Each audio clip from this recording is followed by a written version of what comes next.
Del Centro Preuniversitario de la Universidad Nacional Mayor de San Marcos. ¿Qué tal, jóvenes? Los saluda como todos los días, lunes a las 11 en punto de la mañana, su profesor Elmer Flores. ¿Qué tal, jóvenes? Espero que bien. Antes de activar el chat para saludarlos también, vamos a presentar entonces nuestro material de geografía primero, que es una continuación de lo desarrollado la semana pasada. Le hago recordar que la semana pasada vimos en la última parte la definición y la evolución del concepto de desarrollo sostenible.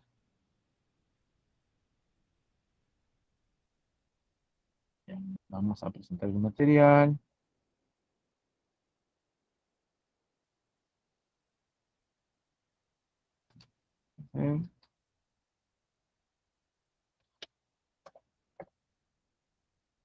Vamos a retroceder. Me había quedado en la última diapositiva, en el salón anterior.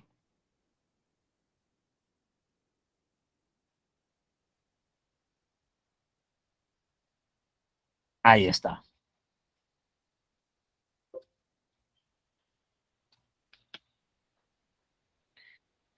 Bien, jóvenes, la primera pregunta de rigor. ¿Se está observando la primera diapositiva titulada Recursos naturales? Perfecto, muchas gracias. Y ahora sí, activamos el chat para saludar afectuosamente a...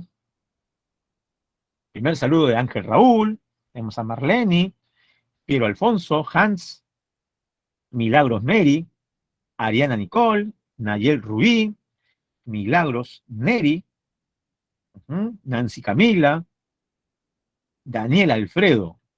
Gracias por sus saludos afectuosos. Gracias a todos en realidad. Saludos a todos.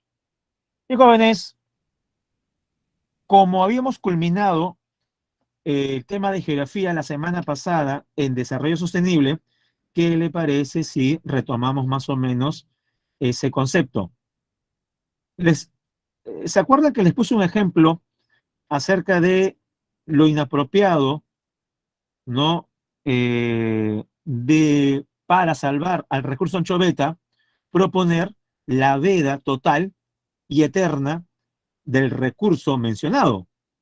¿Por qué cree usted que sería contraproducente para la economía nacional y si la economía es afectada, también la población, de prohibir la pesca de anchoveta? Por razones muy simples. Es el pez más utilizado para la producción de harina de pescado. El Perú es uno de los principales productores y exportadores de harina de pescado. Gran parte de esta mercancía la compra la República Popular China, dado que la harina de pescado es un insumo vital en la elaboración de alimento balanceado de animales. Y jóvenes, no hay que ser un genio para esto, pero ¿cuál será el país donde la gente come más carne? No me diga Argentina, Uruguay o Brasil. ¿En qué país la gente come más? Bueno, sencillo, donde haya más población. ¿Y cuál es el país más populoso del planeta? Más de prácticamente 1.400 millones de habitantes. China.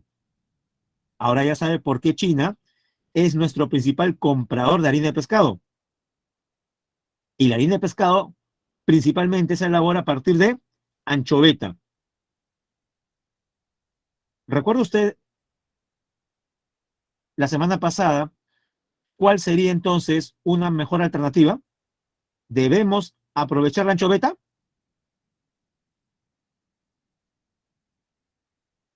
Desde luego que sí, pero ¿hacerlo de qué manera?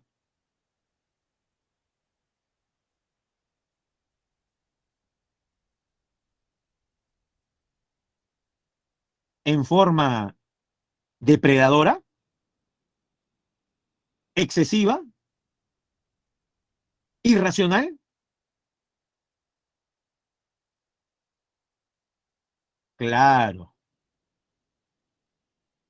tiene que ser aprovechado en forma racional.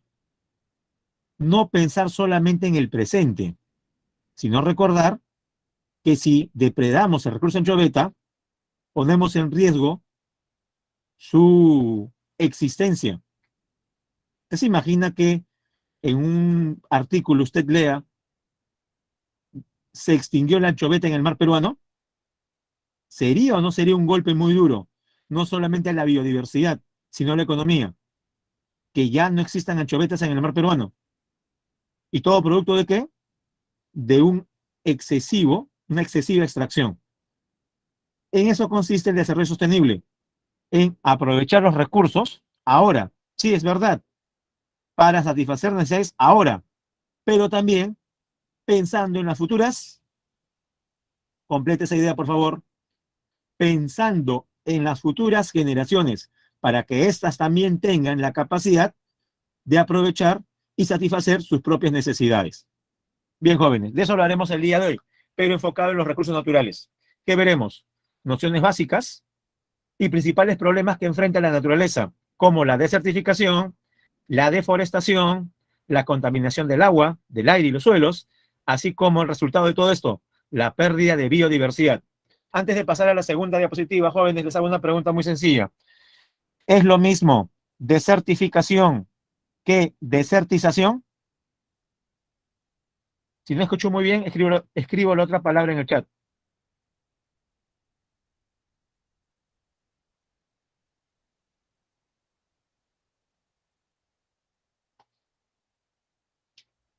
¿Es lo mismo desertificación y desertización? En clase veremos la desertificación. Correcto, no es lo mismo. ¿Cuál de las dos consiste en la expansión del desierto a partir del viento, fundamentalmente?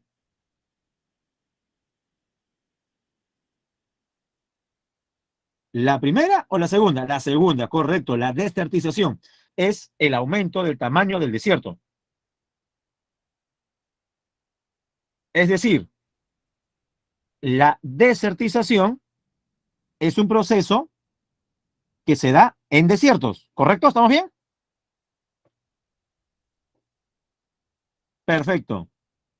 Y dígame, ¿la desertificación que tanto afecta al Perú ocurre solamente en la costa que tiene desiertos?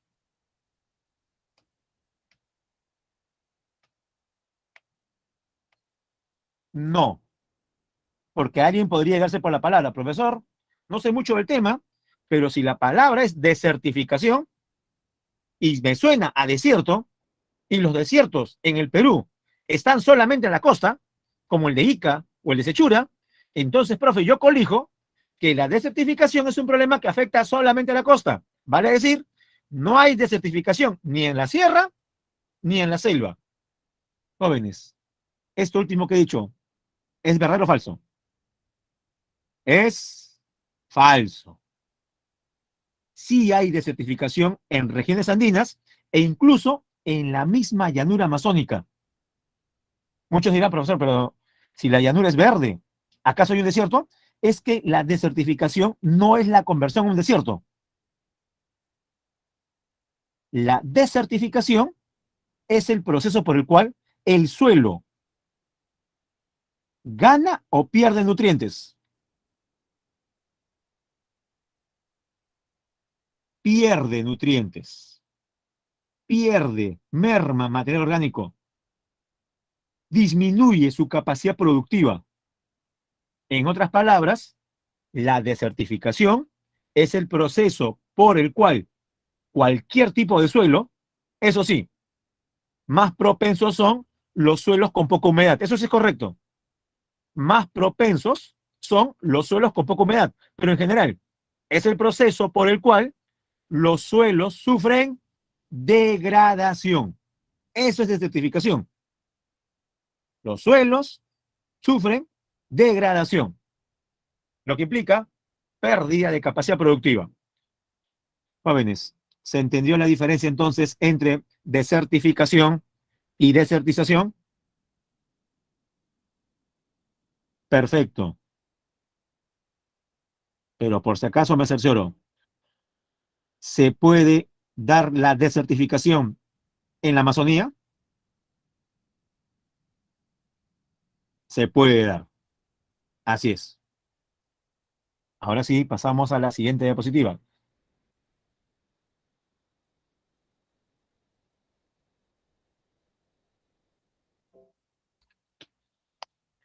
Primero definamos qué son los recursos naturales. Concepto: son aquellos bienes que pueden obtenerse de la naturaleza sin mediar la intervención del hombre.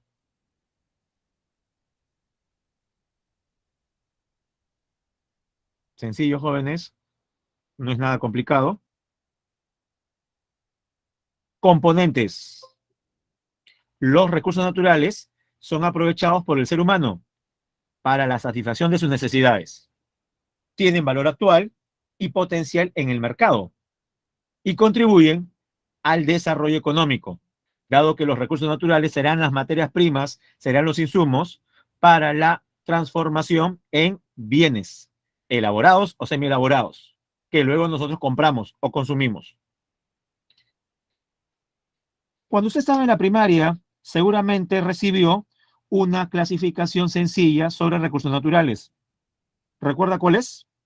Y que incluso la puede usted observar claramente en la forma como están divididos los espacios en el escudo nacional del Perú. En nuestro escudo nacional, nuestro símbolo patrio, hay 3 espacios. En uno aparece ¿qué animalito? La vicuña, representando ¿a qué recurso? Al recurso, al recurso animal. Correcto.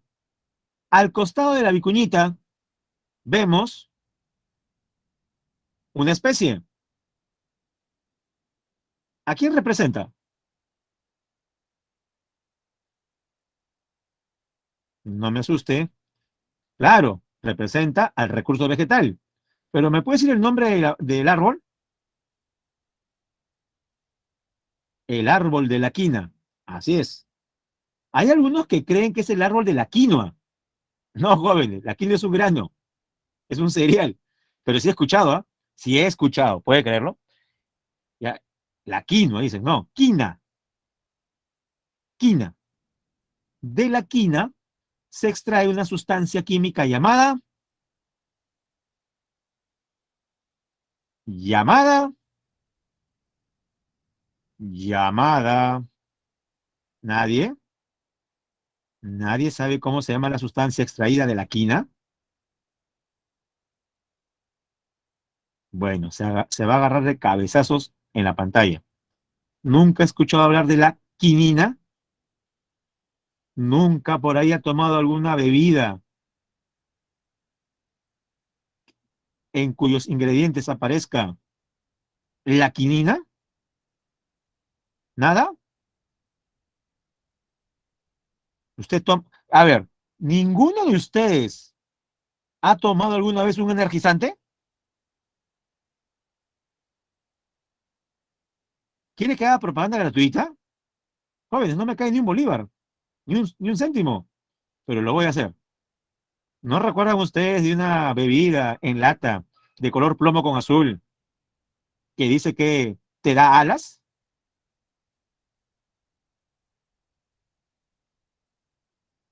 ¿No sabía la existencia de esa bebida? ¿Tengo que decir el nombre de la bebida?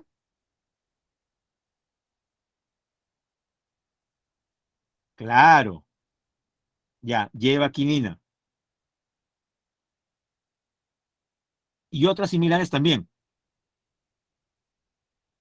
Profe, entonces utiliza un insumo que proviene de una planta peruana, sí, el árbol de la quina. Bueno, sin ir muy lejos, ¿no?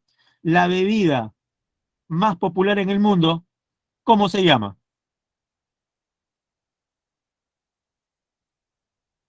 Ya.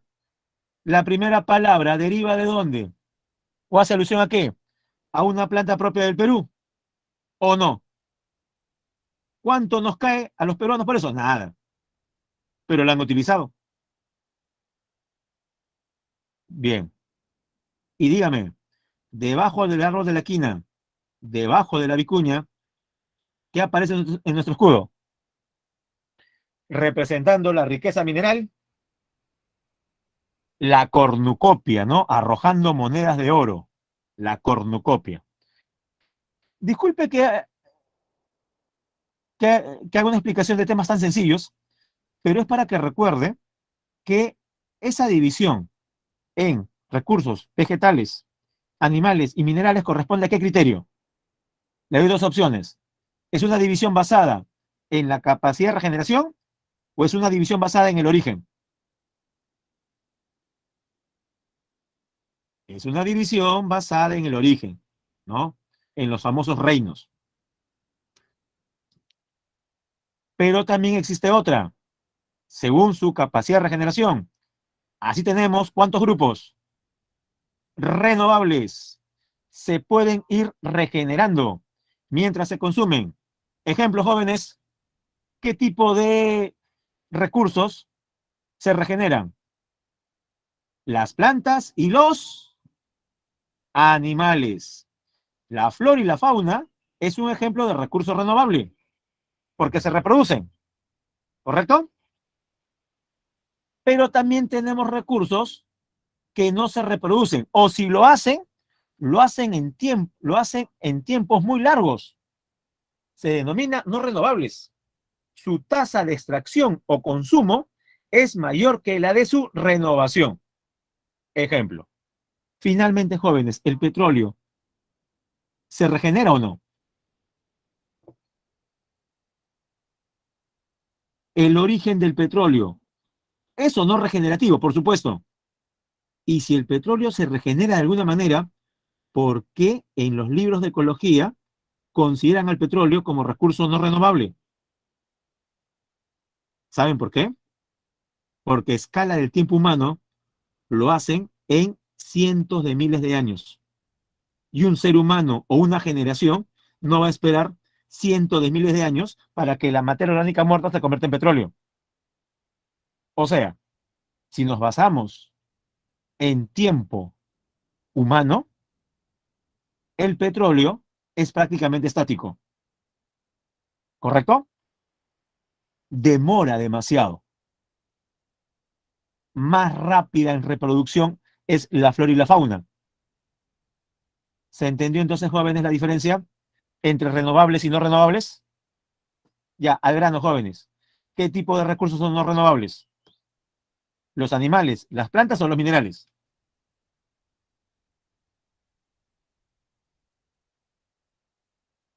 Los minerales, ¿no? Los metales. No, he preguntado hace un momento, a ver, he preguntado hace un momento qué tipo de recursos son no renovables, he preguntado. ¿Qué pasó? Ya está pensando en el almuerzo, creo, ¿ah? Como está pensando en comida, ha respondido comida, animales y plantas. Los animales y las plantas son ejemplos de recursos renovables porque se regeneran. Los minerales, los minerales son no renovables, ¿correcto? No se preocupen, les estoy bromeando, les estoy bromeando. Cualquiera se puede confundir en el teclado, porque eso me imagino lo que ha ocurrido. ¿Qué retos se enfrentan los recursos naturales? El alto desarrollo científico y tecnológico, el crecimiento de la población, la mayor influencia del hombre sobre su medio.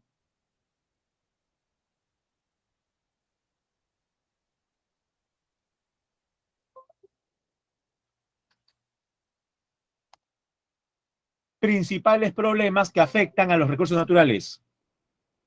Ya, si usted lo escribe, es mejor. ¿Cuál es este principal problema, jóvenes? Ahí lo tiene como título. ¿Cuál es ese principal problema que enfrentan los recursos naturales? La depredación. ¿Y qué es la depredación? Es la explotación indebida y excesiva de los recursos naturales. Si ese es el concepto de depredación, significa entonces que se encuentra diametralmente opuesta a qué otro concepto? Recuerda el ¿Desarrollo aprovechamiento sostenible? de los recursos naturales, ¿no? Pensando en las futuras generaciones. Lo opuesto que sería entonces el desarrollo sostenible. Muy bien. Lo contrario es el desarrollo sostenible, que es el aprovechamiento racional. Ah, y se me olvidaba. ¿Alguna vez en un texto de ecología o algún artículo periodístico ha leído el concepto desarrollo sustentable? Me imagino que sí. ¿Es o no lo mismo? ¿Desarrollo sostenible es sinónimo de desarrollo sustentable o son dos conceptos distintos? A ver, voy a esperar al menos 5 respuestas. Ángel dice que no. A ver, ¿alguien más? 4 respuestas más. La pregunta, si es lo mismo desarrollo sostenible y desarrollo sustentable. Piero dice que tampoco, ya van 2. 3 más, 3 más. ¿Sí o no?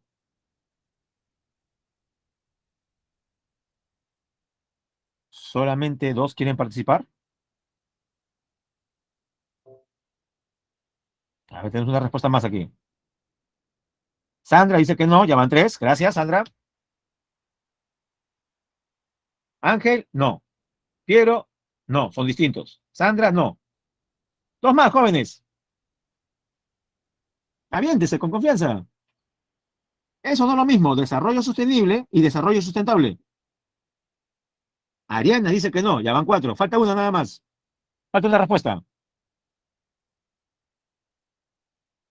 Bueno, así sea así, sería 4-1. Y 4 ya dice bastante. Ya jóvenes, para que nunca se olviden. Desarrollo sostenible es lo mismo que desarrollo sustentable. Se acabó. Es lo mismo.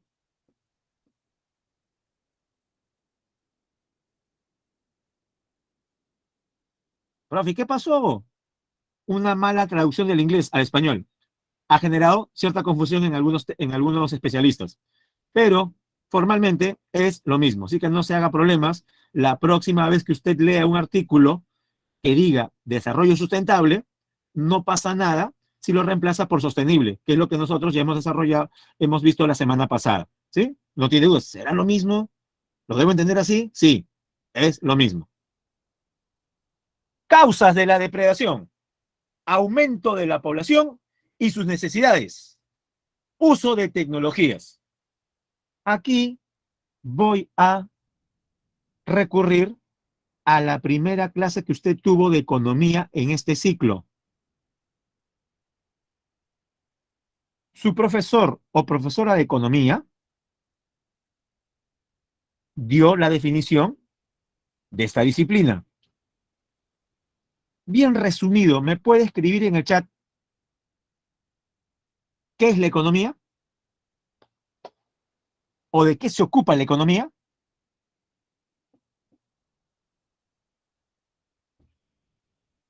En la definición se menciona la palabra escasos. En toda definición sobre economía se menciona la palabra escaso. Tiene que estar la palabra escaso. Muy bien. Pero escaso, ¿qué cosa es? ¿La necesidad humana es escasa o son escasas nuestras necesidades? Todo lo contrario. Son escasos los recursos para satisfacer esas necesidades. Entonces, se ha percatado que tenemos aquí una dicotomía. Por un lado, tenemos los recursos y por el otro, las necesidades humanas. Características de cada grupo. ¿Los recursos son limitados o ilimitados? Los recursos de la tierra son limitados. Muy bien, son limitados. En cambio, las necesidades humanas son limitadas o ilimitadas. Son ilimitadas. Entonces, ¿hay ahí un equilibrio? Lamentablemente no. Y el resultado de este desequilibrio, de esta gran diferencia, nos lleva a la gradual y en algunos casos acelerada extinción, agotamiento de los recursos. Ese es el problema que enfrenta la humanidad, aparte del cambio climático. ¿Cómo gestionar los recursos? El problema es el siguiente. Nos hemos comportado en los últimos siglos como que la Tierra es infinita, que nunca se va a acabar y sus recursos tengan el origen que tengan, se van a regenerar. Y no es así, jóvenes. Lamentablemente no es así. Algunas manifestaciones de la depredación. ¿Cómo se manifiesta la depredación? Deforestación incontrolada, quema de cobertura vegetal natural, contaminación de la atmósfera, contaminación del mar y los ríos y contaminación del suelo. O sea, la depredación, que es la explotación indebida y excesiva, se manifiesta de varias maneras. Comencemos con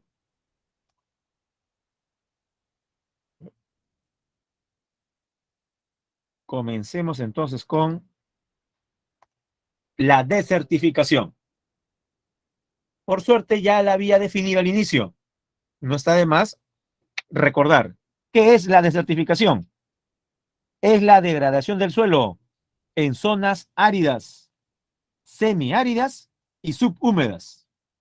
También se puede dar en zonas húmedas, pero ¿dónde es más propenso el suelo a agotarse? En zonas con menos agua, áridas, semiáridas y subhúmedas, debido a actividades humanas, donde se pierde la capacidad productiva en forma progresiva. ¿Cuáles son las principales causas que generan la desertificación? Es decir, la pérdida de nutrientes del suelo. Se elimina la cubierta de árboles para obtener leña o madera o para cultivarlo. Jóvenes, ¿por qué cree usted que cuando eliminamos plantas, ya sean árboles o pastos del suelo, este va a sufrir las consecuencias con la posterior pérdida de nutrientes? Porque esos árboles, pregunto yo, ¿protegen o no protegen al suelo de la erosión? Un suelo cubierto por vegetación es un suelo que va a tener protección. ¿Protección de qué? Del viento, protección de la lluvia, protección del río. Con respecto a la lluvia, le diría, profesor, pero de todas maneras el agua va a caer. Sí, pero si hay árboles, el agua de la lluvia cae primero ¿dónde? ¿Sobre el suelo o sobre las hojas? Sobre las hojas. Entonces, el follaje del árbol, la copa del árbol, pregunto yo, ¿disminuye o no la fuerza del agua? Por supuesto, porque una vez que el agua caiga de la hoja, la fuerza será menor. Y a eso súmele lo siguiente, las raíces de los árboles, ¿cómo interactúan con el agua? ¿Rechazan o absorben? Las raíces de los árboles absorben agua. Incluso se le llama eso efecto esponja. Conclusión, tener árboles en una zona del territorio favorece de diferentes maneras. Evita la erosión y también el derroche de agua, porque las raíces absorben agua. Pero jóvenes, entonces, ¿qué deberíamos hacer? ¿Plantar o talar? ¿Dónde está la solución? En replantar, en reforestar. Bueno, eso dicta el sentido común.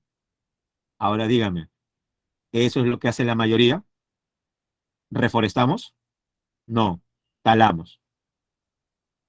¿Cree usted que el deslizamiento que usted observó hace un par de días en Chavín de Huántar tenga que ver con malas prácticas agropecuarias? ¿O simplemente, pues, ocurrió lo que tenía que ocurrir por inercia? Jóvenes, no parecerá, pero en zonas de ese tipo tiene gran culpa la población. ¿A qué me refiero? ¿Acaso muchas personas no llevan a sus cabras, a sus ovejas, a sus animales a pastar en el monte? Y dígame, este ganado, este conjunto de animales, solamente y tranquilamente comen pasto? ¿No se ha percatado que las cabras, por ejemplo, también rajan el suelo e incluso arrancan desde la raíz el pasto que consumen?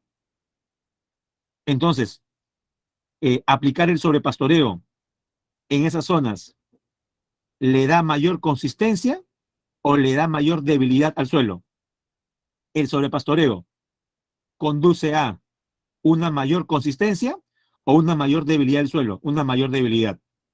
Y más débil puede darse un pequeño sismo, una lluvia, y ya sabe lo que puede ocurrir. Las imágenes están ahí. Bien, causas sobre la desertificación. Le decía, se elimina la cubierta de árboles para obtener leña o madera o para cultivarlo. Los animales consumen todo el pasto y erosionan la capa superior del suelo, como las cabras.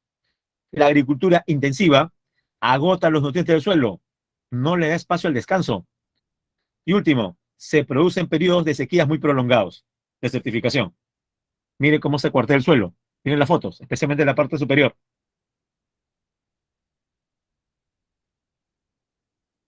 La desertificación en el Perú. Veamos cómo se da.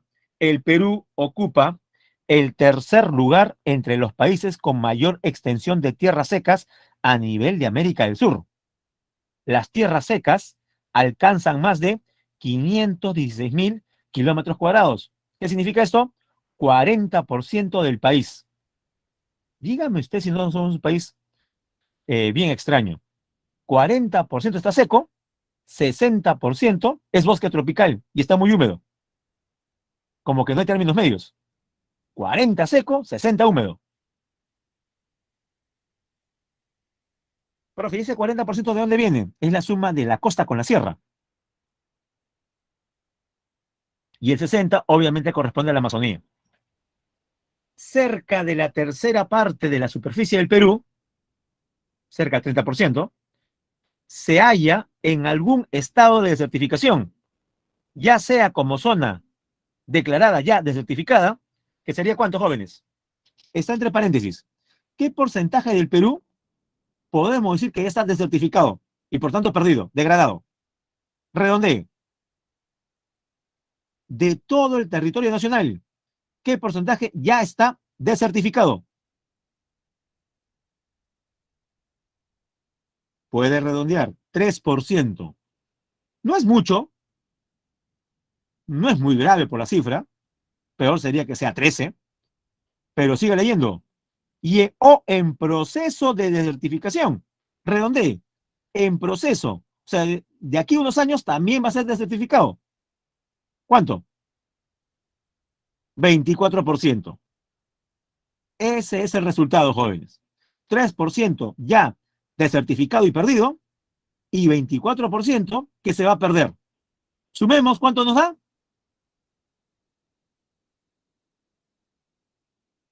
27%. Y ahora sí, la cifra, ¿es alta o baja, jóvenes? Es alta. Más de la cuarta parte del Perú.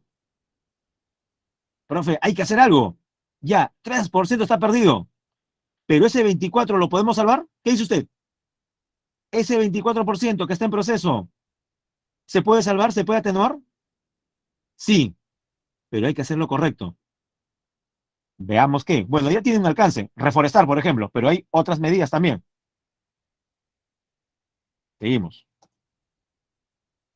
Ahora vamos a identificar cómo se produce la desertificación por grandes regiones. Primero la costa, luego la sierra y finalmente la Amazonía. Y en la costa hay que hacer también una diferencia, porque la costa norte tiene un comportamiento distinto al resto de la franja costera. Veamos sector norte, Tumbes Piura. Causas o factores antrópicos, factores humanos, causantes de la desertificación. Erosión hídrica y eólica. ¿Hídrica se refiere a qué? A la erosión generada por el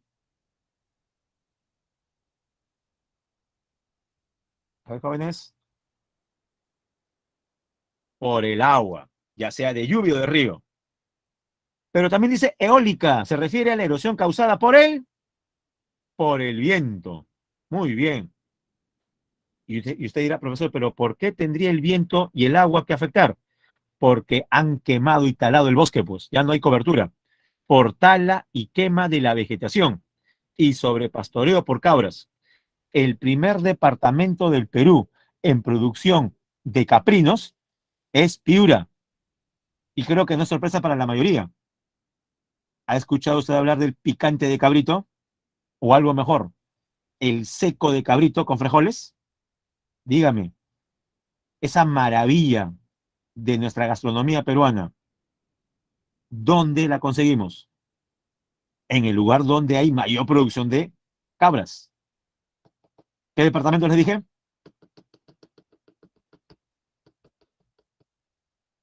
Piura. Ahora usted dirá, profe, ¿dónde está lo malo? Reniega por el... Profesor, usted habla bien del seco de cabrito, se ve que le gusta, tiene buen diente, pero ¿cuál es el problema? Ya, el problema es el siguiente,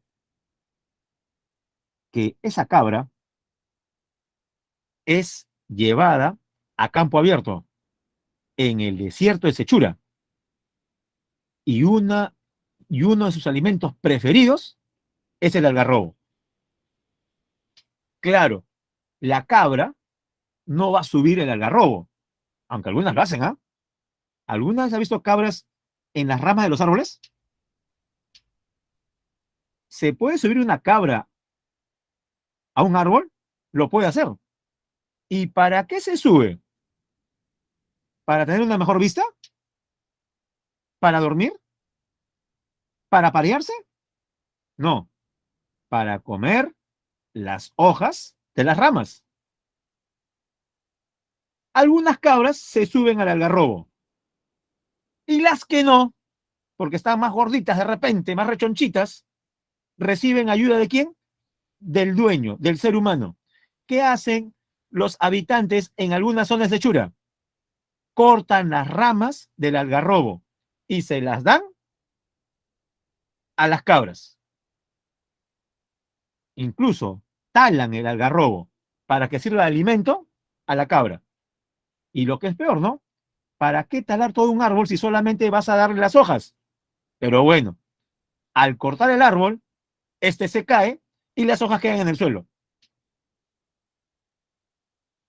Dígame, entonces, ¿ya entiende por qué el algarrobo está o se encuentra en estado de vulnerabilidad en la costa norte? Por la actividad ganadera caprina. Sí, jóvenes, ese es un problema. Y, y eso que no estoy mencionando otra razón. Y esta sí la tenía usted, porque dirá, profe, yo estoy tranquilo con mi conciencia porque no como cabrito, ni en seco ni en picante, profe. Así que puedo dormir tranquilo. Ya, eso es verdad. Pero ¿acaso no come pollo a la brasa?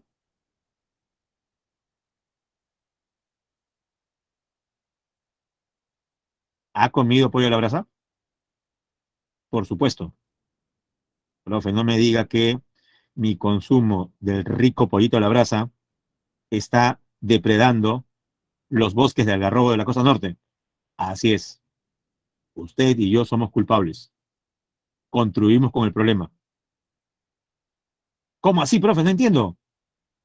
¿Que acaso los pollos son dejados al aire libre y picotean los algarrobos? Los pollos se unen, mismo Transformers, y crean un megapollo que de un picazo tala los árboles, profe. ¿Eso pasa? Disculpen, ayer vi Transformers 3. Se me quedó.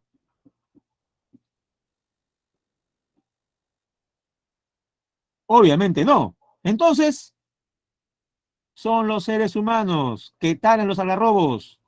¿Y qué hacen con el tronco del algarrobo? Lo cortan. ¿Qué tenemos? Leña. Y la leña se quema y se convierte en ¿qué?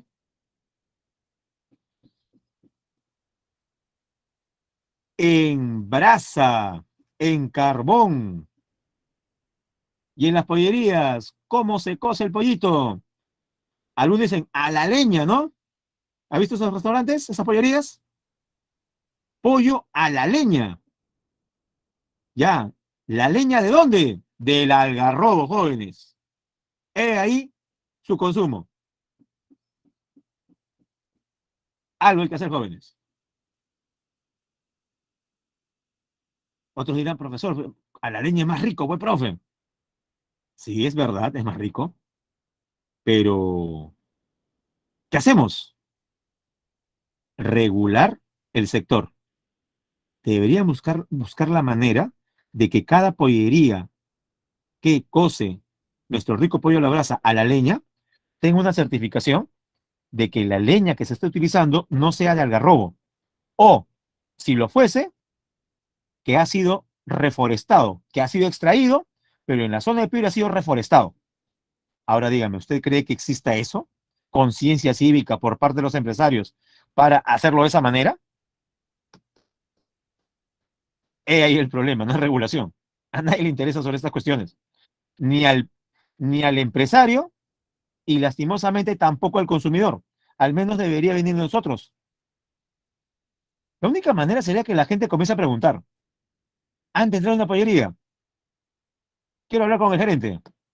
¿Tiene alguna documentación donde se demuestre que la leña que están utilizando proviene de un bosque o de una zona reforestada? Y si les dicen que no hay prueba, no hay documento o no lo saben, no entrar a la pollería y buscar las pollerías que sí sean amigables con el medio ambiente. Pero ahí tienen un problema. ¿Cuál es? Profe, estoy con hambre. No voy a estar buscando pollerías por todo San Miguel, por todo Magdalena. Mi tenia seguramente va a hacer su trabajo y va a consumir mi intestino delgado y grueso. Sí, pues es la verdad. Uno con hambre ya entra a la pollería, nada más. Pero bueno, debería ser así. O acercarnos a eso. No hay. Bien. Dos.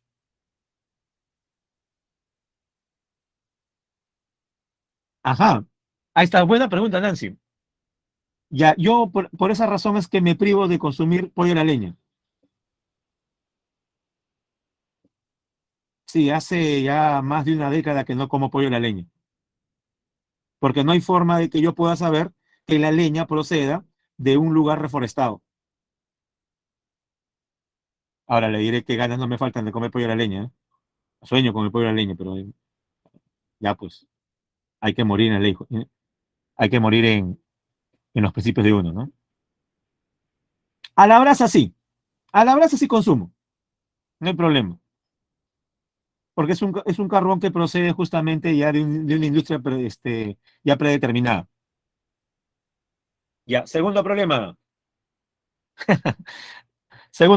salinización por excesivo riego y mal drenaje. Sí, jóvenes, hay zonas de la costa norte del Perú donde los agricultores cometen el error de prácticamente anegar la chacra. Y lo que es peor, inundan la chacra y no generan algún tipo de canal para que el agua desfogue. El agua se queda empantanada. ¿Qué pasa cuando empantanamos el agua, cuando anegamos un terreno? Lo que va a ocurrir es lo que usted ve en la segunda foto. Mire la segunda foto. Ocurre en los dos lados, por si acaso, ¿ah? Tanto en el norte como en el centro y sur. ¿Qué color adquiere el suelo? Mire, un color blanquecino, pero no es harina, no es de azúcar, tampoco es cal, ni tiza molida, no es nieve. ¿Qué es? ¿Qué explica ese color blanco? Esas manchas en el suelo. No, pero ¿qué mineral es ese? ¿Qué ha aflorado del subsuelo?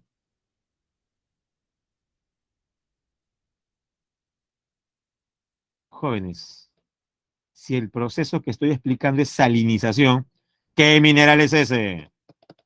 El blanco es claro, por la sal, así es Ángel. Sí, son procesos químicos los responsables del afloramiento de sales en los suelos.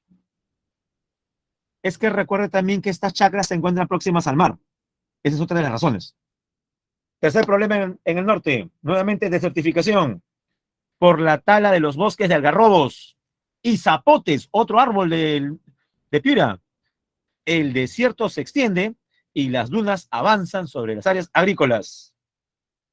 Ya, ahora veamos qué es lo que ocurre en la costa centro y sur. Lo mismo, salinización por excesivo riego y mal drenaje. Cerca del 40% de las tierras agrícolas están afectadas. Dos, erosión eólica por tala y quema de la vegetación. El viento desgasta el suelo. Y tres, erosión fluvial. Los ríos arrastran las tierras por falta de vegetación, lo mismo. Ahora subimos a la sierra. Factores antrópicos causantes de la desertificación en los Andes. Veamos dos zonas. Primero, la subida a la sierra, la vertiente occidental, afectada por la erosión hídrica grave con deslizamiento en la época de lluvias. La causa, de nuevo, es la tala y quema de la vegetación de las laderas y también el sobrepastoreo. Más arriba, en zonas interandinas y altoandinas, erosión hídrica, tanto fluvial como pluvial. ¿Fluvial se refiere a qué? Fluvial se refiere a la acción del fluvial, jóvenes, se refiere a la acción del río. Y pluvial se refiere a la acción de las lluvias. Así es. Por falta de cobertura vegetal y la quema de los rastropos, o sea, los restos de la mala hierba. Este problema afecta al 60% de los suelos agrícolas de la región. Segundo problema, sobrepastoreo y quema de pajonales, quema de ichu en las mesetas altoandinas. Y último, contaminación por relaves mineros que altera los suelos circundantes a los ríos y lagunas, ausencia de cobertura vegetal y pérdida de la estructura física de los suelos. Mire cómo queda el suelo, producto de la contaminación minera.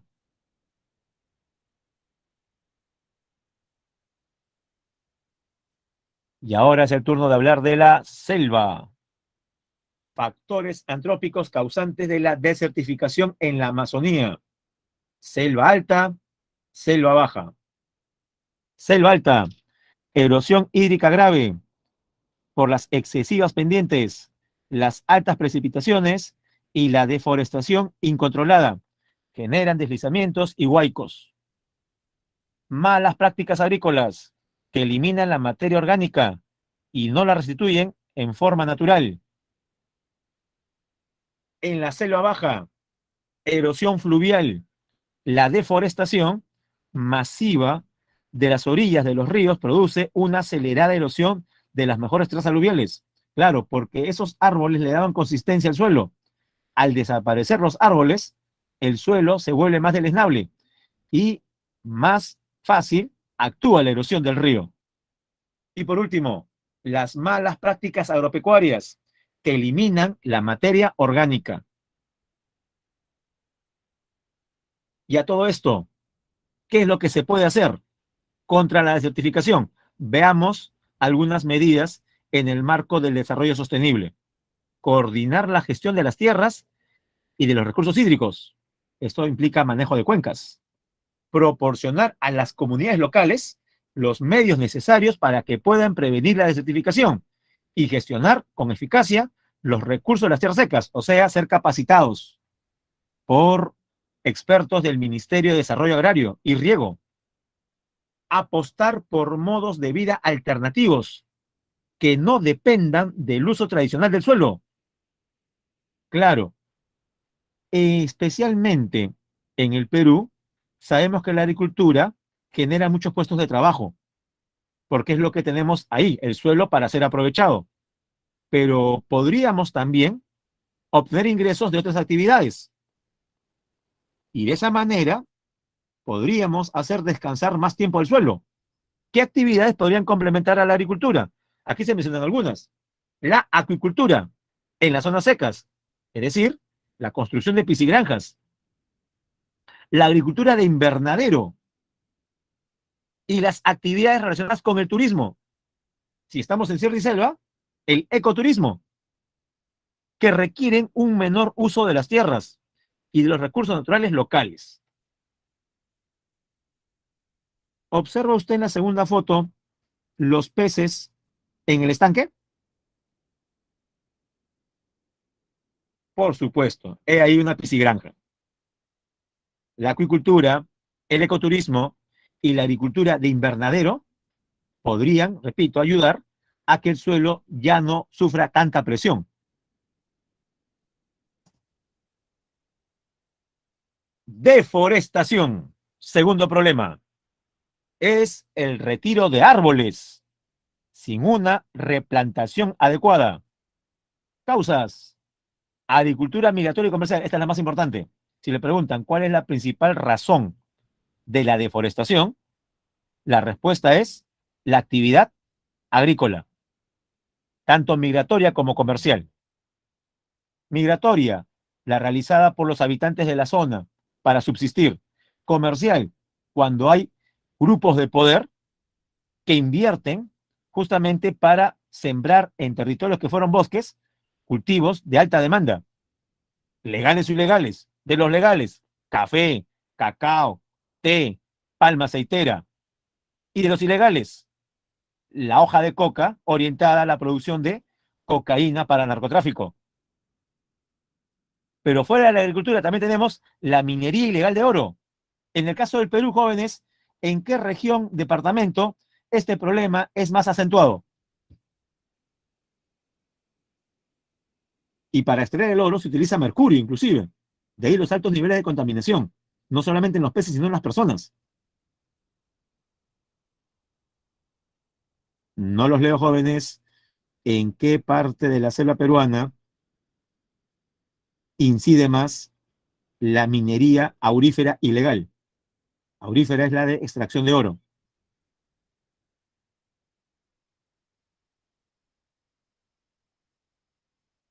Correcto, Ángel. Madre de Dios. 3. La tala ilegal. Nos mencionan aquí por cultivo de hoja de coca, como en el Braem. La tala para combustible. Ejemplo, lo que les expliqué de Sechura, en Piura. Se tala el algarrobo para hacer leña. Dicen que la leña del algarrobo es la mejor para hacer el pollito. Tiene una cocción distinta. Pero bueno, la tala comercial ilegal y también las obras de infraestructura vial, es decir, las carreteras que se construyen. Ante todo esto, ¿qué medidas de desarrollo sostenible podrían mitigar el impacto de la deforestación? Bueno, uno, reforestar las áreas que fueron taladas. Dos, utilizar métodos menos agresivos. Tres, evitar el derroche de recursos naturales. ¿Usted conoce a alguien que cuando le falla el pulso dibujando alguna caricatura o lo que fuese,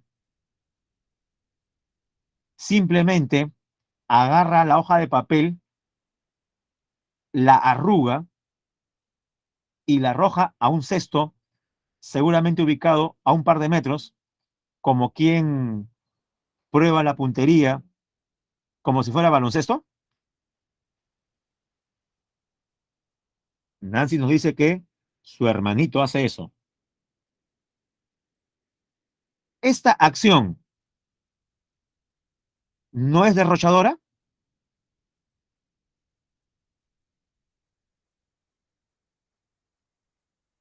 ¿No deberíamos aprovechar al máximo ese papel blanco?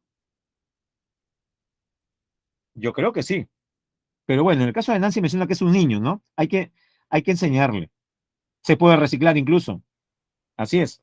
O ustedes más tarde, seguramente van a practicar algunos ejercicios de física, química o de matemáticas. ¿Usted aprovecha al máximo su hojita donde hace ejercicios? ¿O por cada cara hace un problema? Yo creo que en las dos caras se pueden hacer por lo menos unos 20 problemas, ¿no?